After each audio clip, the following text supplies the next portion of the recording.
Good afternoon everyone, I am doctor Priya from doctor Savdhara clinic Nashik. चलो आज और एक केस बताना चाहूँगी। तो एक 8 साल की बच्ची को लेके पेरेंट्स हमारे पास आए।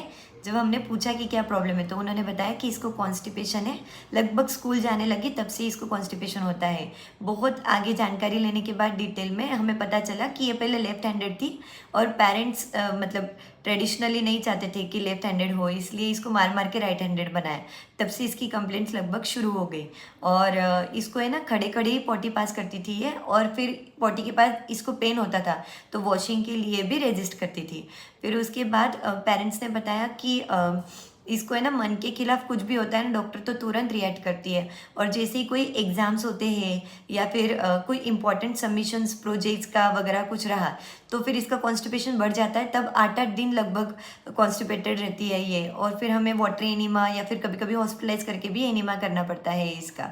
और जब हमने बॉडी को जनरल एग्जामिन किया तो पता चला कि बॉडी पे काफ़ी सिकट्राइसिस थे।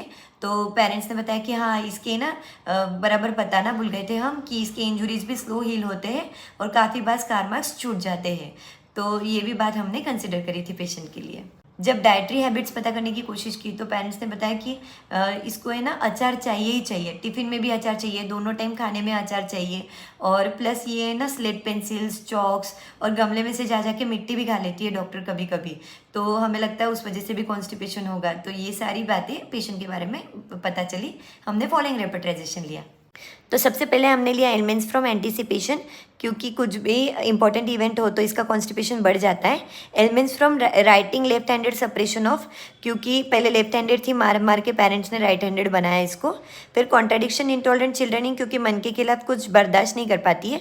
फिर स्पीच प्रैटलिंग हमने इसलिए लिया क्योंकि जब हमने पेशेंट से बात करने की कोशिश की तो बहुत लाड़ में आके बात कर रही थी, इसलिए यह हमारा ऑब्जर्वेटरी सिम्टम था। फिर रेक्टम में constipation standing passing stool easier when, फिर रेक्टम में पेन स्टूल आफ्टर, फिर lime slate pencil desire, pickle desire और slow healing tendency of wounds, ये सारे सिम्टम्स हमने लिए। और आप यहाँ दे सकते हो कि elements from writing left handed suppression of में सिर्फ 2 ही ड्रग्स हैं, एल्यूमिनियम और स्टेफिसेग्रिया। और कॉन्स्टिपेशन की पैथोलॉजी और बाकी रूब्रिक्स एल्यूमिनियम ले रहा था, और पेशेंट ने बताया मतलब पेरेंट्स ने कि इसका परफॉर्मेंस में भी काफ़ी मतलब स्लोनेस और डलनेस है, और हमें भी वो फील हुआ। तो हमने पेशेंट को एल्यूमिनियम 30 के 2 डोज दिए, जिससे पेशेंट का कॉन्स्टिपेशन मैजिकली रिलीव हो गया। यहाँ पे आप एल्यूमिना में देख सकते हो कन्फ्यूजन एंड रिटेंशन। तो ये लेफ्ट हैंडेड थी, इसको मार मार के राइट हैंडेड बनाया तो माइंड को कंफ्यूज किया, और फिर उसकी वजह से रिटेंशन हुआ, मतलब कॉन्स्टिपेशन की कंप्लेंट शुरू हुई। तो इस तरीके से एल्यूमिना का कन्फ्यूजन एंड रिटेंशन कंसेप्ट यहाँ मैच होता है। Totality rocks. Thank you.